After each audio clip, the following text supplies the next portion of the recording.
Hey everybody, welcome back. Today we're here to talk about the 2003 movie Lost in Translation.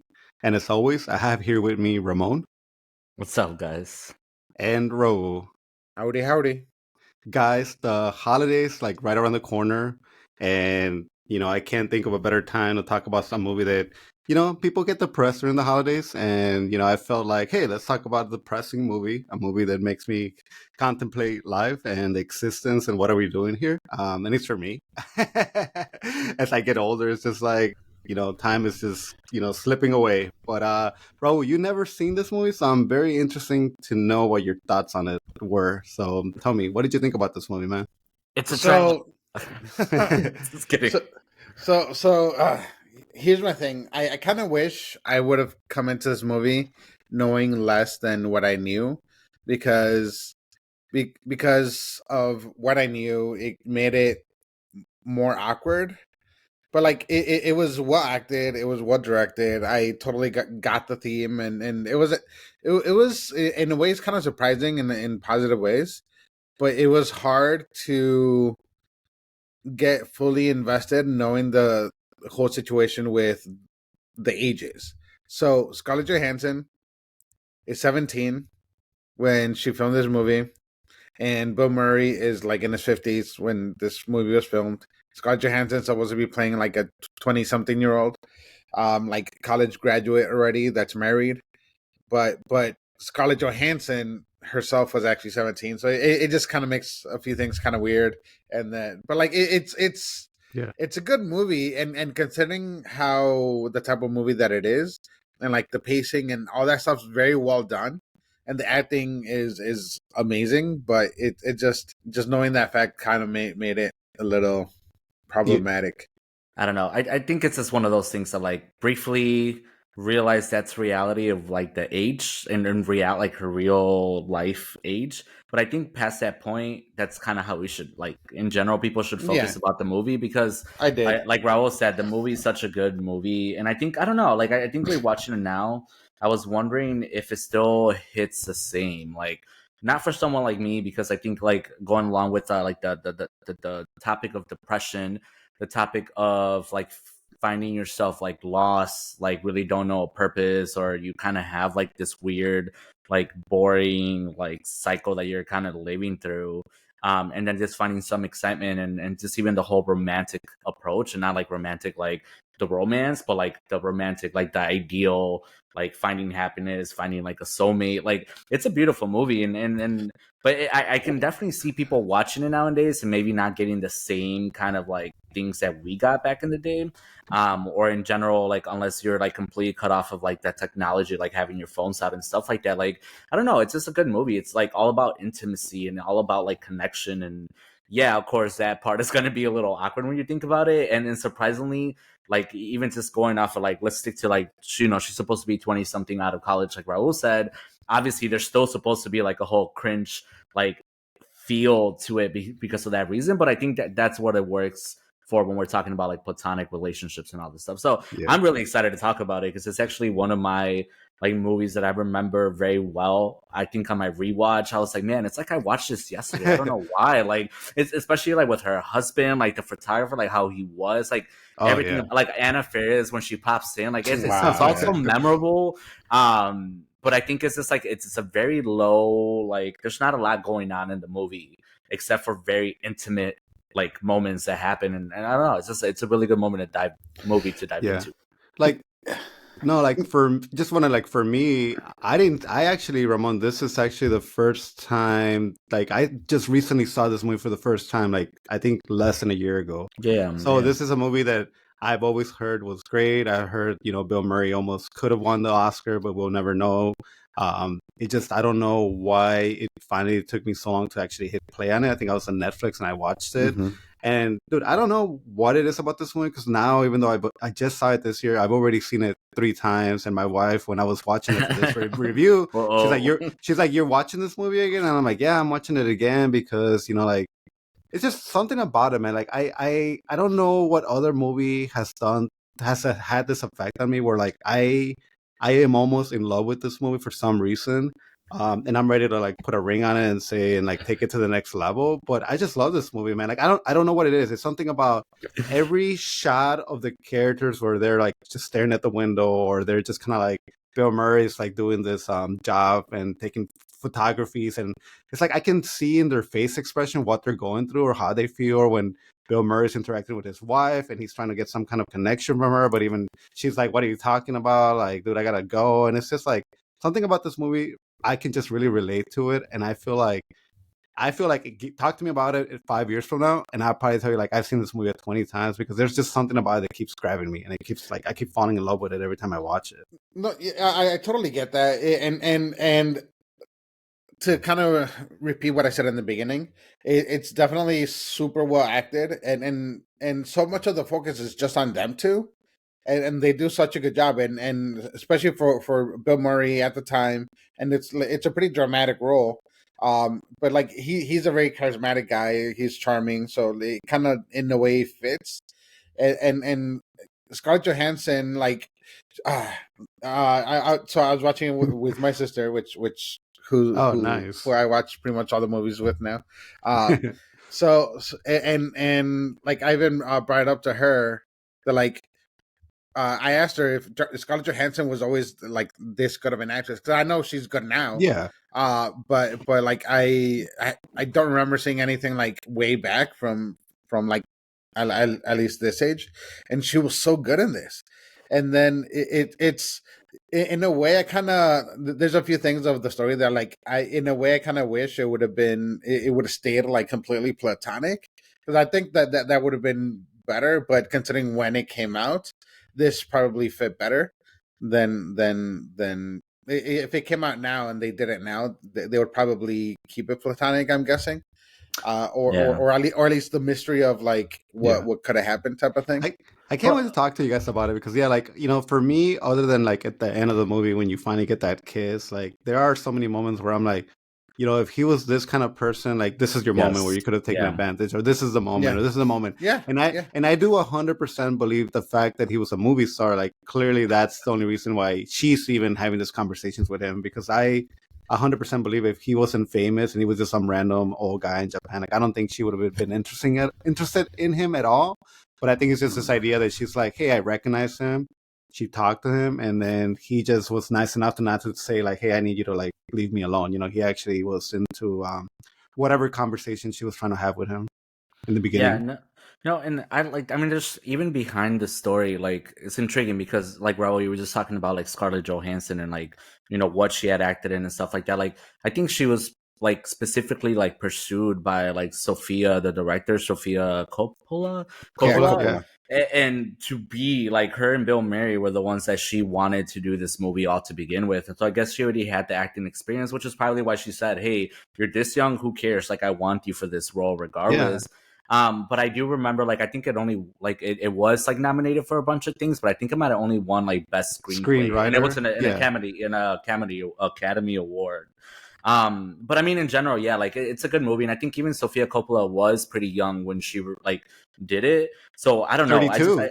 She was 32. Yeah, right? It's freaking crazy. Yeah. So even the idea of just like, she has a story she wants to tell, and it's obviously it's meant to drive you and kind of lead you by the emotions, and kind of like not only like good emotions of comfort, but just that whole idea of being like depressed or feeling lost, and then just kind of as individuals like finding someone. And I don't know, like, yes, of course, I'm excited to talk about it, because too, also I think like the very end, like you guys started mentioning, it is kind of not controversial, and it's whether it's more of like, do you need the kiss, do you not need the kiss? But I think you do. So yeah, I mean, I don't. No, and I think the last thing I'll say about, because you kind of brought it up, the fact that she had in mind like Scarlett and Bill Murray, and dude, she was from what I read, she was chasing Bill Murray to be in this movie, and when he finally agreed, it was almost like a verbal agreement without a contract. So even though when the movie was supposed to start filming, like he still hadn't like officially like joined the movie, so it was like a big surprise when he did like show up on the movie set. And it's crazy because Bill Murray is one of those actors like I love so many things about him. There's so many movies that I rewatched with him, but there's has been so many terrible stories about the man himself, though, that I think it's one of those things that don't meet your heroes, because I think Bill Murray will be one that will disappoint you and break your heart. And I'm surprised that at this point he hasn't really gotten officially canceled, but he's that close, man. So hopefully nothing super crazy comes out about him, because I would hate for this movie to be ruined, because like clearly, like if something big and crazy comes out, then I can no longer like watch this movie knowing that he did something super truly terrible. He's too embedded in too much. We just ignore it. Not just kidding. So fucked up. No. I think with Bill Murray, it's more of a like the fact that he's kind of like an a-hole, like on set. Yeah. So it's not necessarily that he like is gonna get me tooed or anything. Oh, I hope not, at least. But like, I know his reputation is more of a like kind of being a dick. I think it's like him and Chevy Chase for some reason, and even though you yeah. love those guys, like Chevy Chase a lot more than Bill Murray. From what I've heard. Oh, for sure. But it's just like one of those things where like they knew they were bigger than anybody else during their time as far as comedian like talent and stuff. So it's just kind of like they felt like they could get away with certain things, and it just kind of sucks, man. But yeah. But see, for this movie, I think it really works. So it's like Bill Murray, you know, like for sure, he's basically playing himself except for a little bit more depressed, and you know, who knows, like you know, obviously his depressed levels, but in an idea, yes, he's playing himself in that whole idea of he's very eccentric, but he's kind of like just doing his thing. But I think what does it best is that he's so good at kind of playing that role of someone who's just carrying a lot of weight around. Yeah. And clearly in this movie, a big part of the movie was just the fact that, you know, he is in a marriage, has a couple kids, but at this point it just seems so monotonous. Even the acting that he's doing is like, it's not what he wants to be doing. Like he wants to be doing like, you know, some kind of like Broadway show, some kind of, and then, but he's stuck doing commercials. Not necessarily there's anything wrong doing commercials in Japan, but clearly we see that the Japanese culture does a little bit more of like that, like kind of more expressive, more comical, like type of approach. And I think one of my favorite parts is that whole part where they're filming the commercial for the Suntory whiskey, and you know they were like, put your hand to your face, and he's like, what? It's like, yeah, it's just mysterious. And he's like Suntory time, like. I thought you were gonna talk about the before when they were taking photographs, or I don't know what they were doing, but the director was like talking for 2 minutes, and then the lady would translate it. It would be like 5 words. Sure, that's all he said. Yeah. Sure, that's all he said. Oh my god! I mean, you know, I just for sure. I was just because like I really like the whole idea of that. You know, like that's just the whole persona that he is. He doesn't even care that he's doing those commercials.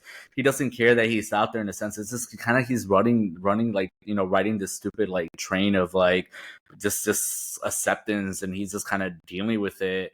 And I think that's what kind of sets it really beautiful, because then you have like the opposite. If you have like a young, like she went to Yale for philosophy, like a Yale graduate of philosophy to begin with, and her story starts off so different, where like she starts with the whole idea of like she goes to the monastery, she doesn't feel anything, and then you hear just her expression of being like, you know, I went to a monastery and I just didn't feel anything. And you would assume was that her mom? Yeah, I don't know. I'm pretty sure it was her mom, or he calls her by her first name, so I just wasn't sister, sure.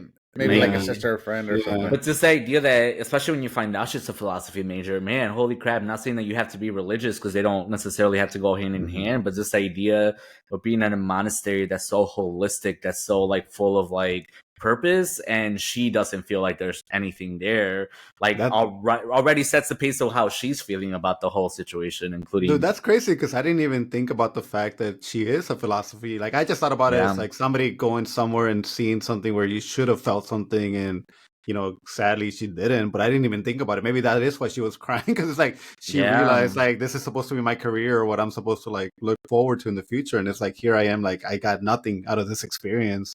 So that's crazy. And the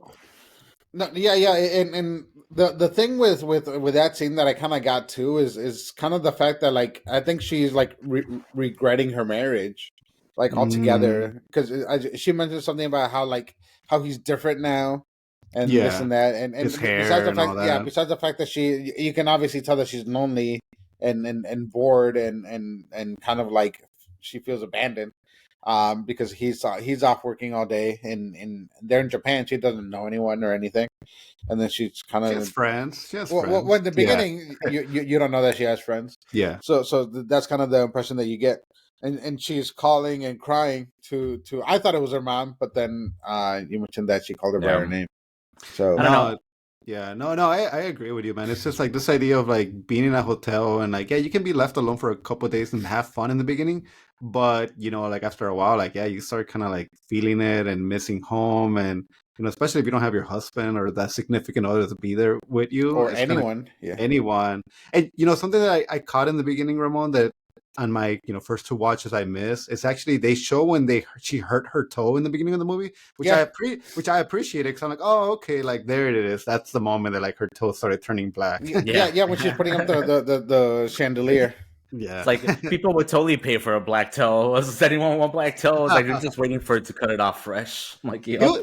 he was so good with her, man. I don't know, like that's the part where it's like, yeah, it's hard to be like, was this romantic? Was this more of a father daughter? It's just because like he was so I was wondering that too. Yeah. Yeah, because it seemed that could have totally gone platonic, or it could have gone the other way, but you kind of didn't really know what way it was going to go, which I think added to the movie.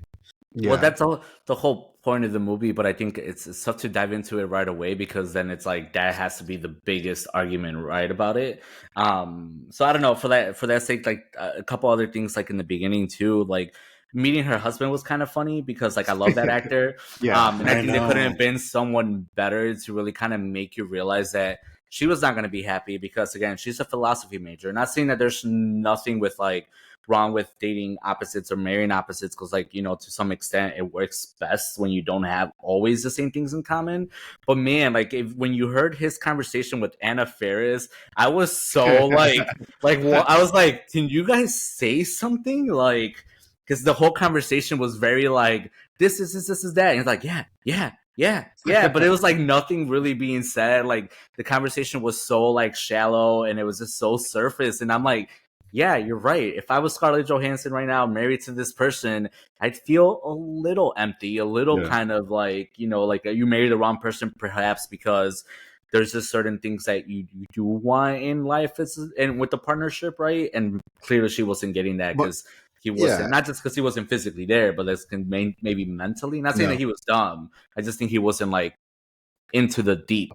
No, and I'm not going to defend him at all because I do think he was like a bad character. But I also feel like her being a celebrity and him being a photographer, he almost has to kiss butt, because that could potentially be his next paycheck. But yeah, but I think overall that conversation definitely was like exactly how you described it, Ramon. Exactly. And it took him forever to introduce his wife. That was the thing that I noticed.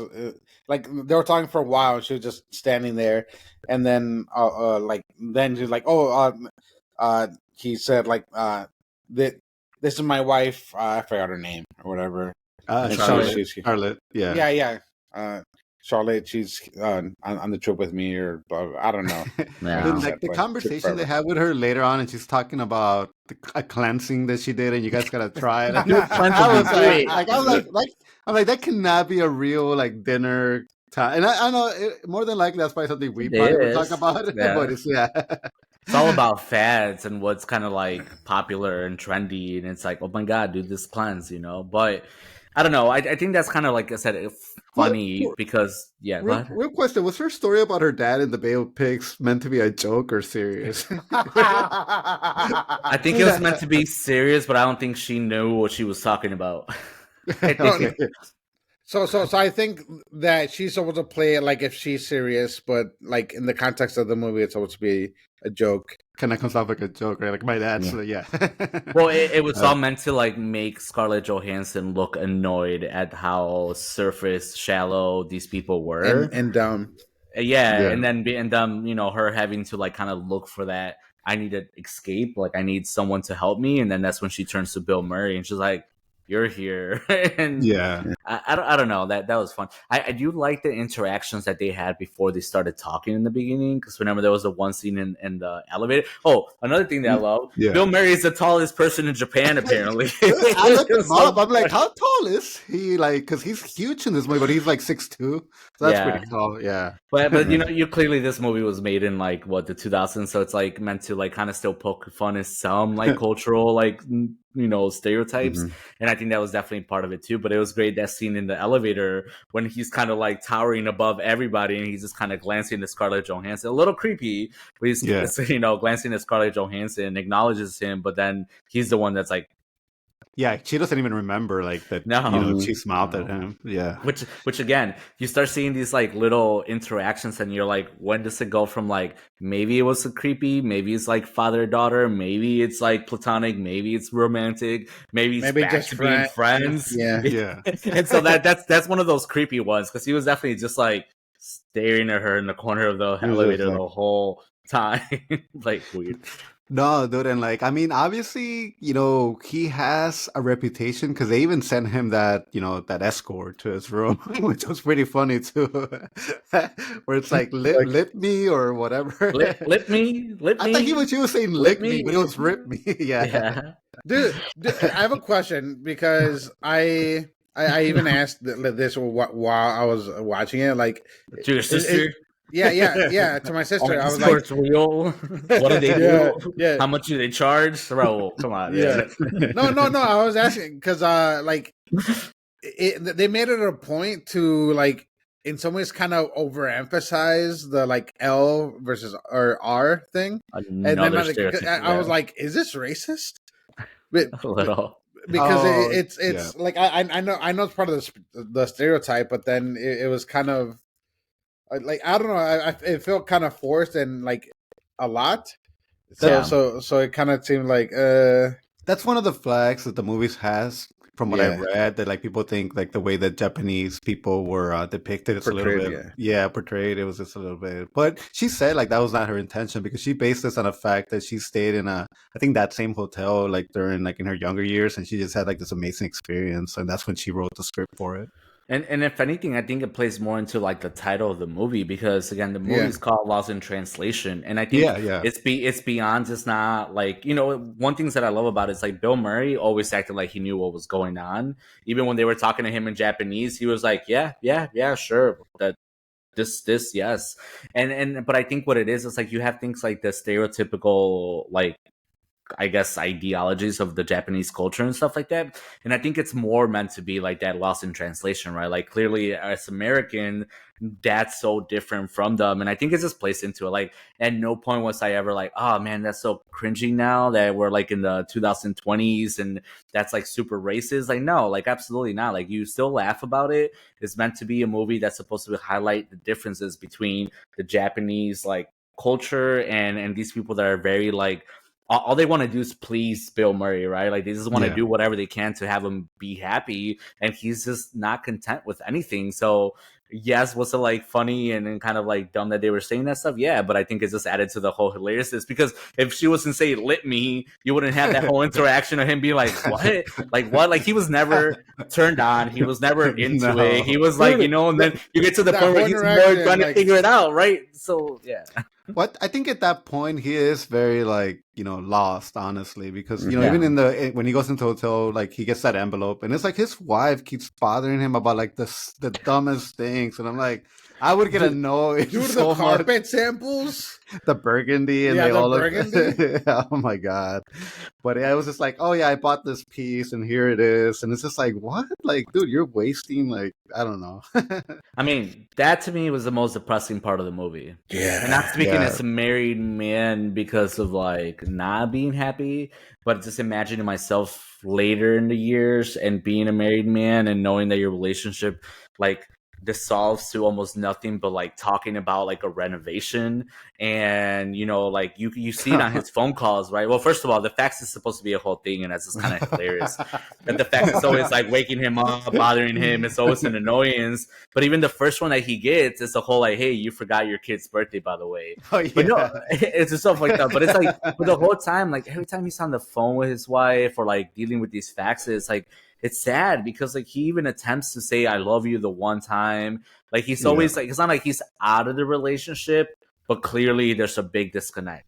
And it's like, they're married, but you don't feel like they're married. And so that's a kind of like, to me, it's more depressing. And maybe it's just coming from the male perspective in a marriage. But at the same time, I think in general, in any relationship, being kind of resorted to like, hey, we don't talk about anything but like logistic things, or how was your day, or how was like this Yeah. basic thing. And it's just like, dude, where's the, like, how's the kids, how are you doing, and what have you been up to, like, I miss you. And it's just, it was empty and it sucked, and fuck, like I Dude, felt and it. it's So yeah, and when he's like, "Oh, tomorrow I don't work," and she's like, "Oh, it must be nice," and it's like, dude, I bet you she doesn't work, so it's just like, because why? he's making so much money, like And the daughter didn't want to talk to him, but yeah. also for any of the young people that are listening, a fax machine is kind of like sending a letter, but it kind of goes through the phone, so it comes out of this machine printed.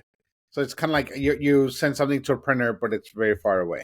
I kind of wish they would make a comeback, honestly, in a more No, convenient oh way. my God. No. When I'll people send still you. want me to fax things, I'm like, what? Like, why? Like, emails. Like, Me too. I could send you a scanned PDF. Like, chill. Like, it's just, I don't know, but No, I mean, but I think that part was like pretty good, because I think, I mean, in general, that whole idea, like that was a big thing about Bill Murray, right?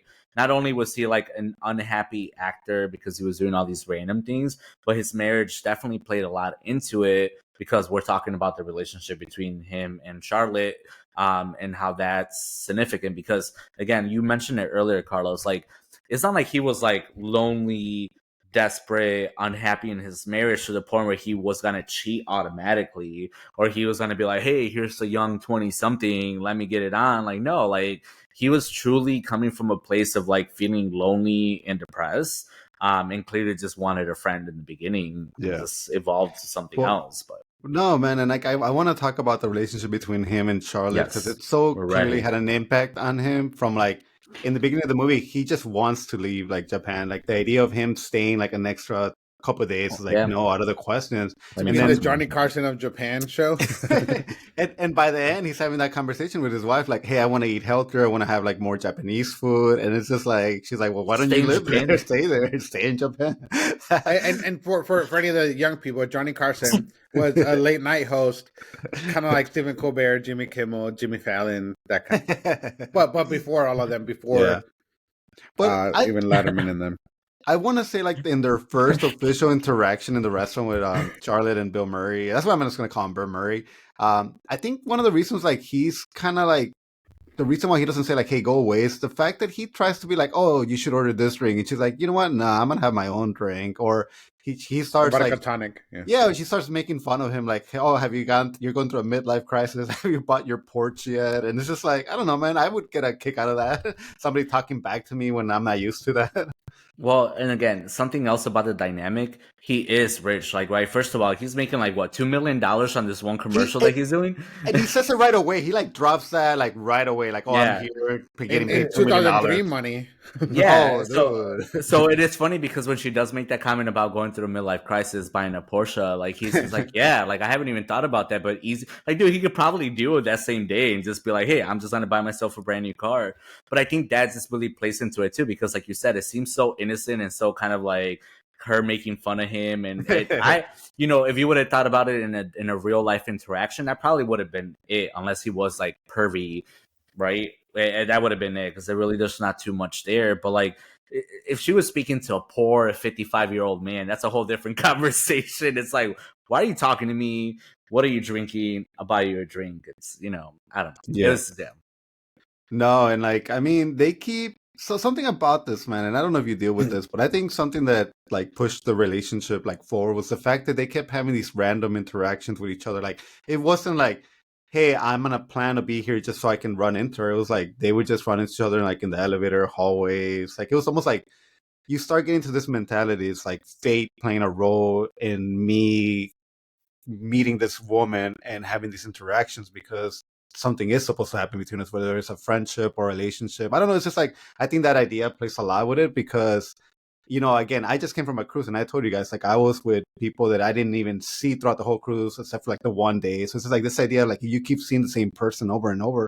It does kind of like mess with you. I would feel like it would mess with you a little. Yeah, you're like, is it faith? Like, am I supposed to be with them? Like, what? I don't know. At least just like talk to Leave them my or wife with something. them? No, I'm kidding. Oh man, but I mean that's how it started, right? Like, what's the next interaction they have? Is it when they meet up in the pool? Like she's going to the pool and then they cross each other? Is that the next one? And they, Yeah. yeah, or is it when like they both can't sleep? That's the thing too. That's another thing that played a big part of it. The fact that they just both Oh couldn't yeah. sleep. Yeah, and then they would go to the bar and they would always like be there, both of them. Oh, and I think that's what led to it. Is like, it's like, I have a problem with sleeping, and a lot of it does come from like depression. Even if life is going well and stuff like that, which clearly for them they have so much turmoil. But I think that was like a huge factor, because I think the first time that they actually truly started talking was at that moment at the bar that you said earlier, and it was because they both ended up there after not being able to sleep, and then multiple times. So like, yeah, like these chances that you're talking about, like these chance encounters became a thing, because ultimately it was like, well, you can't sleep either, cool, like I guess we're gonna get a drink together, I guess we're gonna be in the spot together. And if we're talking about the true essence of this movie, like how this platonic relationship came to be, well, I guess platonic in the beginning, how it became to be, it was that, right? Because they were little by little running into each other more, little by little they were starting to like talk. And I think the more that they started kind of finding like a type of comfort, a type of like, oh, this is easy, like we just talk, that's what did it. Because even at the same time, and again, not going into the 17-year-old Scarlett, but like even you're kind of as if you're falling for like Charlotte at the time, because like she just sounds sweet, she sounds like so genuine, and then even as through Bill Murray's eyes, like she's more down to earth than most of the people around him that are just trying to please him and just like being like subservient to him. And he's just kind of like, okay, this is a person that doesn't really care, but she's here for like me and talking to me, so let's just go with it. And I think the kind of cool thing about Bill Murray, like anytime, because when they went out in the town in Japan, it's not like he was getting stopped and being like, take a picture of me or getting recognized. It was like, it was probably a great feeling to know, like, here I am out with this 22-year-old. I'm famous, but nobody seems to care. And I'm just kind of like being like a normal guy and doing karaoke, going to bars. And nobody's really like bothering me about like my movies and stuff. So that must be a good feeling too. For him, periodically seeing a bus with my face on it. Yeah, but yeah. I think that all has to do with the fact that it's set in New York. Like in New York and Tokyo. Like if it wasn't in Tokyo, like I don't think it would have been the same, because that's part of the whole thing. Is like I think Tokyo is very much like part of it. Like all those scenes where they're kind of like they look lonely or they look depressed, but they're like surrounded by people, surrounded by like the neon signs, surrounded by like the advertisements, by the buildings. Like I think it played a beautiful part into really making you understand how they were, like what they were dealing with and how they felt. And I think when it comes to things like that, I think it's better, because yes, maybe if he was in the United States meeting this girl in like LA, it probably would have not gone the same whatsoever. Because like any opportunity, somebody would have been like, hey, you're that guy. And even in the scene like where they have like the guys at the bar that recognize them and they start talking to him, even he's like so fed up. So you can just imagine if he was like in LA and he's like, nah, screw you guys, I'm out of this, sorry stranger girl, like I don't care how cute you are, bye, like I'm just leaving. And I don't know, I think Tokyo really worked for the because even though Japan clearly in 2003 it was still incredible looking, based on everything that I saw, like I don't think cell phones with cameras was a thing. So like nobody could just like snap a picture of you with their cell phones. So well, his cell phone was like a flip phone, like one of those old school ones, kind of like Well, and one of the third characters that we haven't talked about, or we just started talking about, one of them is Japan, man. Like, what do you, I think that's one of the reasons why, like, I'm telling you, like, I'm in love with this movie, because right now in my heart, I want to go to Japan. Like before COVID started, I was starting to like learn Japanese because I wanted to go to Japan. Now that COVID's over and like we watch anime, we listen to the language all the time. I'm constantly seeing people travel to Japan, and I'm like, dude, they're doing it. Why can't I do it? And it's just like this feeling that I'm scared to travel there because of the plane or what could happen if I go. But in my heart, though, like I just want to go. Like if I don't make if I don't make it a reality in the next 5 years, I feel like I'm never gonna go. And it's just in my mind, like I want to go to Japan, and it's just like I'm in love with Japan right now. And either two things are gonna happen: I'm gonna go and love it and just be like, yeah, that was an experience, or I'm gonna go there and just kind of like, again, it's gonna be like where I leave my heart in Japan, and I'm always gonna be thinking about it. Like I just want to go to it. I brought you a dead bonsai silhouette for you, just because I'm like, there you go. Yeah, I don't know, man. It just, I don't know. It just feels like great. I mean, it's just, I don't know, something about it. It's just, to me, it's the most interesting country that I feel like I could go to and like really enjoy myself based on my personality. You just want to use those weirdo pervy vending machines. I want to go see $2 in it and get. I don't know what you're talking about, but I want to see the giant Gundam that they have. Yeah, yeah. no, Yeah. no lie though. I just saw like a Or video of these Shibuya guys. Arc, go to it. Yeah, Oh my well, god. they showed Shibuya Yeah, like yeah, the there crossing. too. Yeah. Yeah, the crossing. But no, like I mean, there's these cool vending machines. I was just watching a video, and I forget how much like dude paid. I think it was like maybe like $20 or maybe a little bit more. But like in a vending machine, and it's like a guaranteed like certified graded like Pokemon I card. saw that. I saw And, that. yeah, and it's just like Yeah. stuff like that, man. It's like I mean, clearly you got to go with the right people. Because like who's gonna really sit there and walk with you and go to these vending machines and these spots and like kind of just enjoy like There's anime you know, bars and anime bars and stuff like that. I mean, which is way more than that too, right? Because like I feel like Japanese culture for the longest and in general, like there's so many other aspects of it that I love and think about. But yes, then lately us talking a lot about anime and movies and even Godzilla that we just watched recently, like there's just way more to it, but it's just so funny when you get stuck on the pop culture aspects of it because that's all over us right now. Like any store you go to, there's some anime thing, there's some like I don't know, like even like Hello Kitty or something like that. So it's just Yeah. great. So for them being there and not being back in the 2000s, it makes it makes it for a good Well, setting for sure. Well, dude, like when he was golfing and he had that Oh, beautiful Mount backdrop, Fuji, I'm like, yeah. dude, like I don't golf, but like that's mind blowing. Like this idea you're golfing and that's like your background. I'm like, it's freaking insane, dude. And I knew that's what they were doing with that shot, just getting that perfect That's background. it. That's it. Because Yeah. he's just literally nothing. Like we didn't even know that was the first time that he did something for himself. yeah. But I think it was definitely more meant to show you like how beautiful Japan is, and the whole idea of like you had like the city at one point, and then you had your temples or Mount Fuji, like stuff like that, where it was like this like juxtaposition of how beautiful it is. It's beautiful because in some parts of it is like full of people, like beautiful lights, like these buildings, all this stuff, and then the other scenes you have these old temples, these like monks, like obviously one of the most famous like mountains in the world, and it's just like I don't know, like you just it just wants you to fall in love with Japan, but Uh, also like then it makes you feel even worse because you see how like sad they are or how lonely they feel in Mhm. this beautiful like yeah. country and city. All right, dude. Let's talk about it. Like after the karaoke, she's sitting outside of it smoking, and then he comes, Beautiful scene. sits next to her. Which I need a poster that's that shot of them too, like her No, you putting don't. her. I do need a No, you shot of don't. her putting her head on his shoulder. Hey, again, don't tell me. I like this movie, but yeah, like that's the first like contact that I saw where it's like, okay, something's happening here. Like she's clearly feels safe enough to put her head. And obviously, there's been a lot of drinking and it's late in the night, but that was like the first kind of like you start seeing things. And then I think the next shot is him carrying her to her room and dropping her in her bed, covering her, and that's when something could have happened or he could have taken advantage, but he didn't. Yeah. I mean, just seeing their whole like physical like body like gestures becoming more and more intimate. It's cute to see, right? Because this is where you, as a viewer, at least if you're like a normal, real person, you don't even worry about the age part. You just worry about the like physical. I mean, the emotional connection, and you see like little glimpses of them like holding hands or like giving Yeah. each other like long stares and like not because like again we're guys and we're kind of seeing like through Bill Murray's eyes, but even through hers, like it's just it seemed natural, like they were just attracted to each other, and it did seem genuine. It did seem like they were like friends and building a relationship because even the first time they were holding hands, right? It wasn't like ooh we're like doing a weird thing. It was just they were just walking back, and it was Yeah. like a gesture of like comfort, a gesture of like Mhm. them just enjoying each other's company. And you're right, like scenes like that when they're truly having fun and they're truly like more together, it doesn't even feel inappropriate because by that point you already kind of like saw both of their perspectives and see like I'm invested in here, like in this emotionally, and they're doing it and it's natural and it's not weird.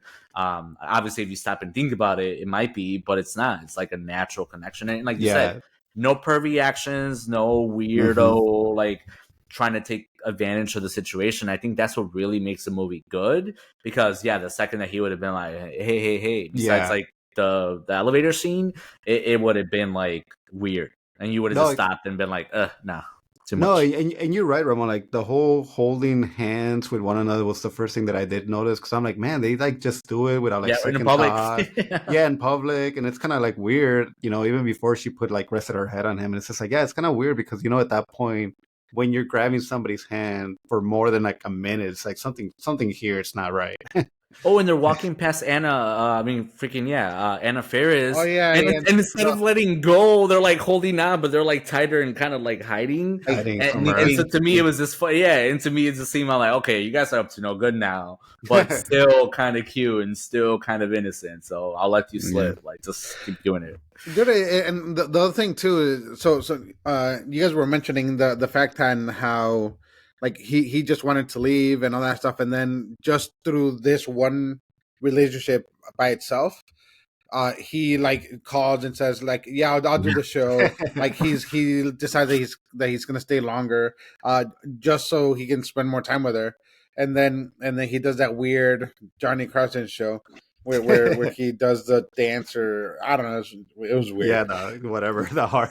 yeah. But then you kind of have them like get to the point where they're like they're like proposing to like just stay there together like indefinitely, and forget about the world, and you kind of really get drawn into the connection that they made with each other, and how that contrasts to their normal lives, because she's frustrated and bored and kind of done with her life, and he's done with his life too.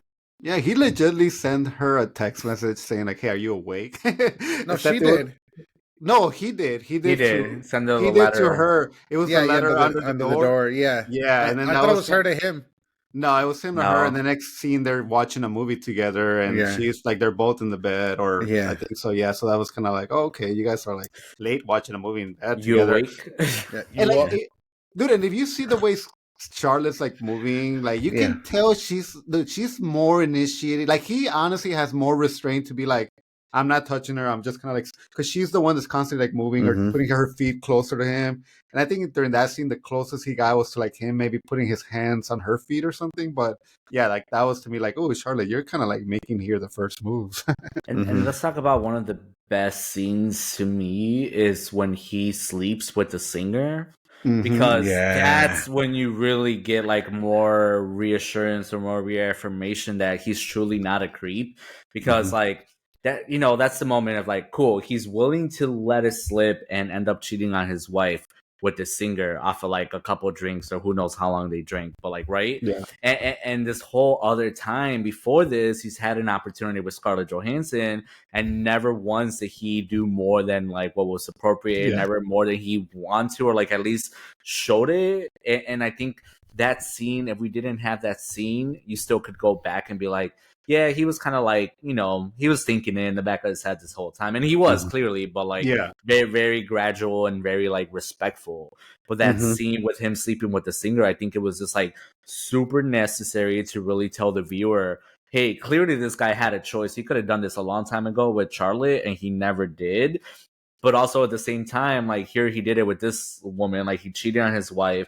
He slept with this woman. And the best part of it, you get to see Scarlett's like response to it. Yeah. Then you know that she definitely and you know that she's definitely a little jealous and a little like, what the fuck? Yeah. But at the same time, also very respectful of the fact of like, we're not in a relationship.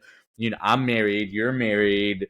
What you do is what your business. But I'm like, but what? But you're already intimately like, and emotionally connected, Her burns were so good. The idea of like, oh yeah, you probably have more in common because you were both born in the 1950s, and she's probably was around her in your movies. So that's funny. Man. Yeah, but I also like I think he slept with her because it was a way of him being like, no, like let me show that like I'm not gonna do this with this young girl, but I'm gonna do it with this older woman that's more appropriate my age. So I would think that was like his way also of like fighting this urge to be with Charlotte in a way.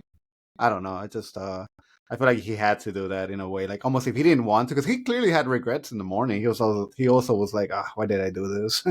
Yeah, but I don't. Oh, go ahead. Oh, he wasn't apologetic, and that's how I know. Like he might have had regrets, but at the same time, he wasn't like. Like it feel like something that he's done before. maybe, right? Yeah. Oh Because yeah. No. he just Yeah. wasn't like, oh my god, like I cheated on my wife and I cheated No. on this platonic relationship that I have thus far with like this beautiful young woman. He was solely like, yeah, hey, sorry, I'm kind of busy, like maybe later, and then that's it. Like, you know, so I do love the subtlety of how intense and how crazy it is, because at that point too, you do really reevaluate his relationship with his wife, because clearly it didn't seem like it was that big of a deal that he slept with someone. So then you're like, oh, maybe him being famous, maybe the relationship that he had with his wife comes from more than him of being with her for like 25 years. Maybe it's just the fact that he has cheated on her before, that he has lived that life of like, I'm a famous star, and you know, who knows. Well, dude, I think that when he calls Yeah, his wife, and you kind of in that moment you kind of get the sense of the celebrity part of the relationship, because you kind of get that glimpse, because celebrities are kind of known for being popular with people in that way. So you kind of got that small glimpse, and then you got to see her witness it, because it's not something that she was kind of like too familiar with. Her yeah, husband a little bit more, because he's a photographer, but Yeah. with her yeah. not really. So then I don't know. I thought it was cool, and then just the fact that she seemed so like in that moment in the restaurant, like she in a way seemed younger again, like in the more like immature type Immature, of yeah. type of way, where she was kind of like doing the like a tiny little tantrum type of thing. Well, he said it. He's like, "Well, you couldn't find anybody else to like give you attention." Yeah, And she's like, No, well, dude, I was gonna say, like, when he called his wife, when he was trying to be like lovey with her, was like right after I think he puts Charlotte to bed and he didn't do anything. I think yeah, he felt good about that. Like he's like, oh my god, like I just had this great night. I didn't touch this like young lady. Like I feel proud. Maybe I yeah. could be a better person. Like, exercise, eat better, love my wife, and like sadly, just the wife is just like, hey, they don't have the burgundy anymore. So like, and he's like, I don't give an f about the color, and it's just like, dude, it just sucks, man. yeah. Yeah, It's yeah, it seems so like monotonous, like his marriage, and it seems so like superficial, and like I don't know, they just don't seem to really care about each other, or at least her, and he seems like super separated too, because like his own kids don't want to talk to him, because she calls and she's like, oh, I'm calling because I forgot his daughter's name. Like, want to talk to you, and then she's like, "Hey, do you want to talk to Daddy or whatever?" Like, no, No. she doesn't want to. No. She ran to the other room, and yeah. it just it's and somewhere it kind of they talked about how the fact that he's like never there. So it kind of shows that his home life isn't going great. So it kind of adds to everything. Oh man, yeah. I mean, we're there towards like the end. I mean, what do you guys want to talk about? Because then I think the next scene is like when they like the fire alarm pulls and they're outside. Well, yeah, I mean, I think the first kiss is important to talk about, because as they're saying goodbye, But they like um, cheek, right? Like most of it was in the cheek. no, They're no, well, crying. it was They're like right crying. here. Yeah. Oh yeah. But They're but but crying. but that's Yeah. what I'm saying. It's Like, kind of like it's they're about It to was kind leave of each awkward. other. Yeah. Yeah, it's like they're about to leave each other, but even they're still not really sure what they want slash what truly happened. Or Because what like it I mean, is. Yeah. yeah, because in that situation, like you got to imagine, like one, you're gonna leave the country again, and it's like two, you're both married, like all these different reasons, and it's just like you yeah. almost don't wanna.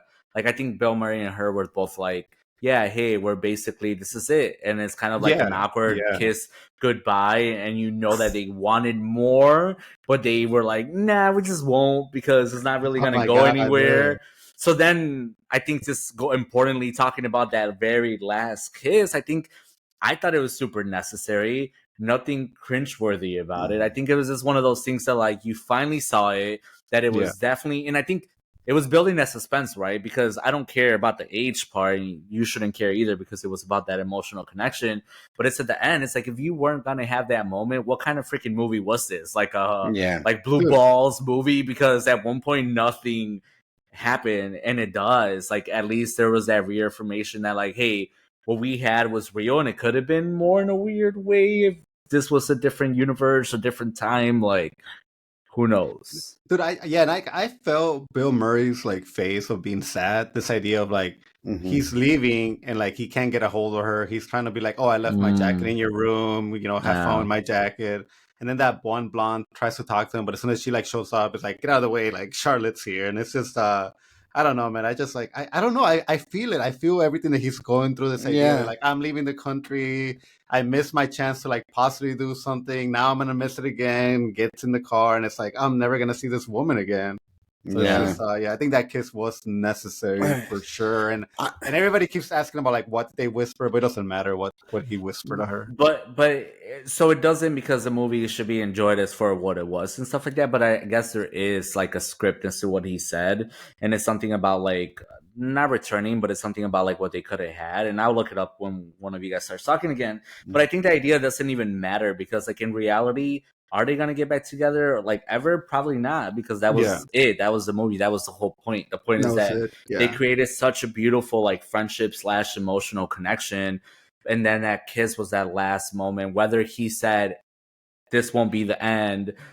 I will see you again," like whatever he told her at that moment, that was it. He was gonna go back to his married life, back to being to his actor life. She was gonna go back to her married life, doing whatever she's doing. And in reality, chances are they're probably never gonna see each other again. Yeah. But especially because it's not nowadays where you have the internet and phones and everything like that. So it's like, what's your Facebook? What's your MySpace? or just like freaking find something, It's just it was it. I mean, it's gonna be easier for her to find him, but I don't know, man. Not that we're ever gonna get a sequel or we need it or we need to like make up what happened with their lives, but they truly wanted to find each other. They both, I don't know if she lived in LA at this point and he probably lives in LA, so they probably could have found each other. But it's just honestly, for both of them, it's probably better to have this memory, because I guarantee you the next time they meet each other, it's even more awkward, because it's like you're trying to pick up from where you left off and it's just gonna be almost impossible. Especially if she's still married, he's still married, like it's just not gonna happen. Well, I found the quote, and it says, "I have to be leaving, but I won't let that come between us." Okay, so that doesn't even have to mean that they want to be together. It just means that they're never gonna forget that relation, like that interaction, that relationship. And honestly, like that's beautiful though, because it's like like maybe he has had affairs in the past, and he clearly did with that one woman, that one night stand. But it's like this is clearly something that was like significant, something that mattered. He smiled the most in that very last scene where he's like, after he kisses her and they say their goodbyes, like he has a big old smile, like most biggest smile he has like the whole movie, because the whole movie he's depressed and discontent besides when they're having fun. And it's just like, I don't know, it's just like a beautiful idea to think that it's like, cool, nothing's gonna happen, nothing came from this outside of my experience, my memories of you, and then I guess that's it. So I'll actually kind of disagree with you guys. Like I think I don't think that we needed that like last scene with the kiss. So when he was in the cab and then he like sees the back of somebody's head, like I didn't know if it was gonna be her. I think it would have been equally as impactful, I guess, if he had just drove. No. Either that, or and like if she looked back, but he kept going anyway, or if he like did run up, but it wasn't her, and to kind of show like, oh, I lost my chance or whatever, and then he leaves, and that's kind of how it ends. So like any of those, because I still kind of go back to the fact that like I think it would have been okay if it would have stayed on the like more borderline platonic instead of more romantic, and that the ending I did go to. So I do kind of wonder if there's like alternate endings where they did like have a different ending where he didn't run after her and kiss her or whatever. So because I kind of want to see how that feels, and especially like in this movie with how it was, to see if it kind of fits or not. But I don't know. I think it could have gone a few different ways. No, I don't disagree with you, because like one of the reasons why I love this movie, it is the depression, the depressed part about it, like these characters being sad and me like feeling or understanding how they feel at certain moments. So yeah, like like if that had been like the alternate ending where like he doesn't see her, he goes up to her and it's not her. Yeah, that also would have worked, because I would have felt it. I would have known what this man like at that moment felt, like this idea of like, there it is, and I don't care, I'm just gonna risk it all. And take my chance, and it's not even her, and it's like, what do? You just look like a fool at this point. Like, what do? You can't run back to the hotel. Like, you just gotta move forward and go back to your family. Especially because I think it was like his son's birthday the next day. Oh no, it was a recital happening the next day Oh that he was yeah. gonna make for his daughter. So it's just, oh man.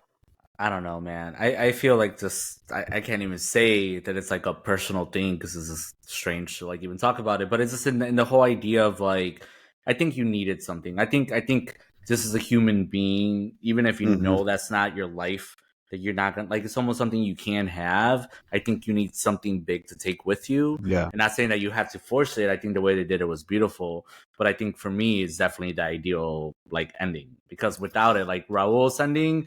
I think for me, it's just what it felt like. Damn, that's fucking more depressing because then you just had this beautiful connection. But no, like the whole point is that they overcame some of that depression, that they found like an oasis of happiness within each other. And if you take that like abruptly away, because you know they're not gonna like have that with each other, like they're not gonna end up together. So I think the kiss would have been the most realistic. It was like the only thing that the movie did for you that was like, okay, here it is. It is romantic, 100%. Like, you know, you knew it. Here it is.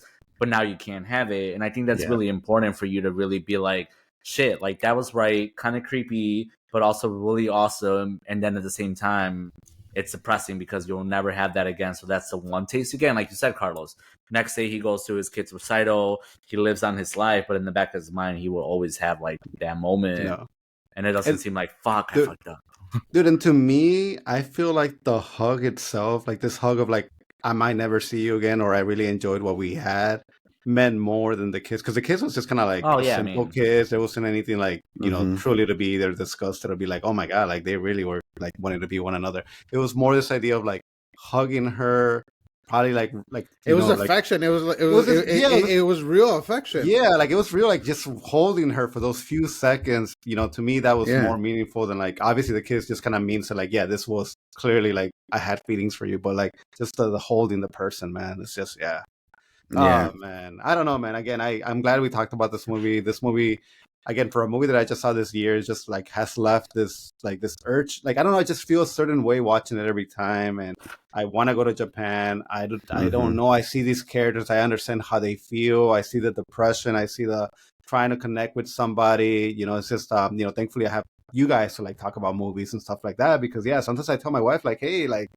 watch an anime, you know, like watch this movie by yourself, like try to understand my mindset in certain spots because I want to have that connection. So it's just like, though sometimes just like, you know, I'm sure her husband loves Charlie. He was just there working, and maybe if he had time to spend with her, he would. But it's just like sometimes you feel like even the person's supposed to be there for you, like it's not, and it's like it sucks, man. So I could understand how this happened. No, go ahead, bro. No, yeah, and the other weird thing too is to kind of put this movie into context now, because like something like this, I feel like it's becoming more and more like unbelievable, especially for younger people now, because like the young people now are growing up on devices, and there's like a whole thing about how people like don't know how to interact in person anymore, and, like how to communicate well and all that stuff in person. So like a movie like this, it seems like so much further out there than what kids or young people now would like ever experience. There's no way, like I feel that there's no way people would just randomly talk to strangers like that and then just randomly hang out with them and do everything that they did. But like when this movie was made, it's a lot more believable, and we're old enough to be close to that age that she was. Dude, I'm so glad that we kind of missed the whole like Facebook, MySpace, you know, till after we kind of got out of high school. Because man, dude, there would have been some mad like drama, stalking, drama, especially because it's like, so it's just there like, was enough still though. I caught it at the very end. So I was on MySpace in high school. Yeah, did you have me as a top 10 row on MySpace by any chance? We didn't even know each other. Probably not. No, but I mean, so like, yes, I love this movie. I think for me, it's still about like that connection. Like, I love what you said, Carlos, and I don't think it's at all meant to like sound depressing. That sometimes you do feel like your significant other or people around you kind of understood more of you, I guess. but this movie's all about that too, right? Like I feel like no matter where you are in life, like I don't you would have to find like just the most perfect person in the world to truly love everything you do, like love everything you like really connect with. Like I, I don't know. It's just to me, it reminded me that we all kind of have like these individual struggles and this not necessarily unsatisfaction, but sometimes it can become unsatisfaction with your own lives. And this was just a movie about like finding that through like a connection with someone else. And I think it was beautiful because like, yeah, Raul, like of course with your point, maybe it's more difficult now, but I think an idea of like people are people, and then it's just to be able to find someone that you can relate to, connect to, or at least let you kind of like free up of your stress and your depression. It's amazing. So it's like, to me, the movie, like, you know, the age thing is truly not a factor for me. Like I never even cared that they were so far apart. I think if anything, it makes the movie more interesting because then you really know that the connection is for real, and that there is no boundaries to finding someone, or even like, you know, even friends, right? Like of someone that truly understands you and enjoys the things you do. And it doesn't have to be 100% of everything 100% of the time, but it's just a beautiful connection. And I freaking love that about it. So. Dude, and then this time, like when I was watching Bill Murray, like dude, he like there's no way around it. Like he's old in this movie. Like when you look at him, even when even when they're taking like pictures of him to like making him look glamorous, like he just looks old. Like I'm like, dude, like it's just like like I just don't really want to believe that, like, you know, again, that Charlotte would fall in love with you other than the fact that you're famous, because it's just like, I hate to say it, but it's just like I don't see where it's like a 22-year-old would just go up to a man like that. He's so charming. He is so charming. I mean, once you do talk to him, for sure. He's got Riz, as the kids say. Ro, you're the only one currently dating. Like you're out there dating. It's funny if after this movie you're like you put your age perimeters down to like 18. I don't know what they are currently. They're not currently supposed to be. I'm kidding. They're not. Wow. It's like, girl, let me tell you about a movie I just saw. Oh man. Well, you know, I don't know, guys. Is there anything else you guys want to talk about? I always love hearing, you know, any movies you guys saw or any shows or anything you guys want to recommend. I finally saw Leo with my son. Oh yeah, it's actually pretty funny, especially some references that aren't meant for kids that kids wouldn't understand. So that's good. I love Adam Sandler. Yeah. And then Ramon, you watched clearly the movie that we're talking about that, you know, before this, that we gotta finish up. I gotta finish up, but what's the name of it? Oh, Leave the World Behind. Leave the World Behind. I almost think, okay, so obviously we won't get into it, but I almost feel like we should talk about it because in our Discord we had like there's a conversation going about like the difference of being an American watching the movie and being an outsider, like not American and watching the movie. But that's just like something on the surface, but the movie's so freaking multi-layered and crazy in the filmography, like the shots, like the symbolism. It's great. Like I know you guys haven't seen it yet. Carlos, we started a little bit. Like I can't wait for you guys to finish it because I think even when you finish the end, Carlos, you're gonna be like, I want to talk about it because this is gonna drive a point that I've been talking about for the longest. For me, it's just the fact that this is a movie that you can go like but like thousands of ways and how to talk about it, what to talk about, little things here and there. And I don't know, it's exciting. And the fact that it's like executively produced by Michelle and Barack Obama makes it easier because after you finish the movie, you're like, wait a minute, what are they trying to say? Or like, what's going on? Like, it's an experience. And I think especially if you are American, it feels different because that's exactly what it's supposed to be about. But it's just such a good movie regardless. Yeah. So I think it should be coming up like for us. Like I don't know if it's possible to do a double feature because like the only movie that I was gone, so the only movie that I just recently saw is Godzilla -1, which, you know, like I obviously wrote like I'm trying to sell you on this movie because I want to go see it. I do want to go see it. And like that's another one that I feel like we should talk about. And I don't know if we could combine those two together or how we do it. But dude, even Godzilla -1, like bro, I still owe you an apology because I haven't seen Oppenheimer. But I got a feeling that after seeing this is gonna sound crazy, but I got a feeling after seeing Godzilla -1, like I don't think I'm gonna enjoy Oppenheimer at all. Like I just feel like it's not, because Godzilla, even though you're thinking like giant kaiju movie, if you want a movie where people are just talking and it's about building like these relationships and you getting invested and getting mad at people and being happy and cheering them for like, community coming together, like that's what Godzilla Minus One was for me. Where like I don't know what I know you keep saying like Oppenheimer's like mostly about talking and all these relationships, but I'm like, I don't know, man. It's gonna be impossible for me to watch Oppenheimer not being like, dude, Godzilla Minus One, like in the back of my head the whole time. The funny thing is, Raul, I still haven't seen Oppenheimer, but I will because I know it'll probably come up on your top 10. And it's not that I don't want to, is that I just it's not a movie that again I guess is just I haven't gotten to it. But it's on the top of my list. I'll watch Barbie as well. Okay, there you go, and that's coming out on Max like this week, I think, or something like that. So it's available. But anyways, I think yes, with Godzilla, it's one of those that like, especially because Oppenheimer, weirdly enough, is kind of related to Godzilla or Godzilla's related to Oppenheimer. I think it's a beautiful thing. Maybe we should talk about those two together. Yeah, I'm down with that. That would be a cool way of doing it because I don't watch Oppenheimer and then you watch Godzilla and then we'll talk about them together and just be like, yeah, they belong. Yeah, dude. Actually, a movie that I saw on a plane, the way it was meant to be, clearly when the director created it was Indiana Jones. Oh my god! You want to call Destiny? In the Dial of Destiny. It took me 2 trips to like finish it, but oh my god, that I just like they should have never have done this movie. Like it's just like. Another one I still haven't seen for that reason because it's on Disney Plus. It's on Disney Plus. Well, I know, but I still haven't seen it for that reason because, like, after the Crystal Skull, I've been like, I'm just like, I love Indiana Jones, and it's just kind of like I don't know, like I almost want to. I want to watch Crystal Skull to see if it's possibly a better movie than the Dial of Destiny, but Dial of Destiny, like honestly, the only thing that took me off was the fact that he's just so old. Like I couldn't believe, you're watching him like, dude, if I was to punch somebody in my 7 years old, like it would break my hand. And like, dude, this guy like is punching, getting knocked down, like jumping off horses. Like I'm like, no way. Like there's just no way an 82-year-old man could do this. So it just took me completely off. Not with that attitude.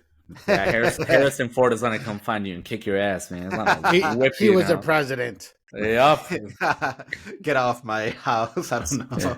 Get off my plane. Yeah. But no, you guys should watch the Dial of Destiny and then let me know what you guys think about it. I will. That's another one I've been dreading. It's fun. I will one day. But that's for different reasons. I'm just dreading it because of that. Because I just know it's not going to be great. And it's fun, but yeah, I almost feel like they should have gone the whole there's parts where they DH him, and it's like a good 20 minutes where it's like in the beginning where he's DH, and I'm like, man, I almost wish like they had kept it not to the level of like keeping him young the whole time, but at least like DH them a little bit more than like what we get at the whole movie, because it's just a little bit unbelievable. Damn. But yeah. Damn. But yeah. All right, guys. Yeah. So maybe Oppenheimer and Godzilla next episode. Maybe. Yeah. Yeah. And that there's a new Godzilla coming out at some point. Let's okay. Okay. This is the funny part. Like again, for all you guys, watch freaking Godzilla Minus One. But this new one that's coming out, I already know it's gonna be trash compared to it. Oh yeah. Different. I saw that freaking King Kong has a metal arm. Are you kidding me? Like what?